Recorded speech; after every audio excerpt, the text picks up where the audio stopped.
vai com a hóstia consagrar, também Cristo mês, e nós temos te 10 horas, que queda em oração, livremente, cada minuto de uma bendição final, sino que depois, como vem 13 Santíssimo, vida começar a fazer uma adoração, oração,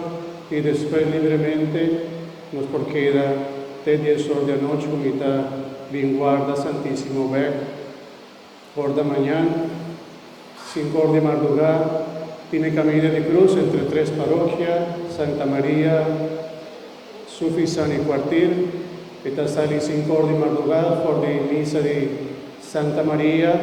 nos también pasa por banda de Sufisan, llega de Quartil aquí en Turestashinan y nos está finalizado aquí en Quartil. 5 horas de madrugada. Pero recorda que la celebración angélica más importante de 3 horas de la tarde, también nos también adorar a Cristo riba cruz.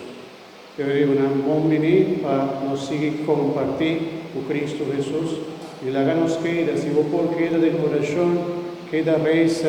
entregamos situaciones de vida, presentamos vida, vos familia, vos trabajo, cerca de Jesús. Recorda que Jesús ahora va en ofre de Oleife, Ele avisa sua moça, queda reza junto comigo.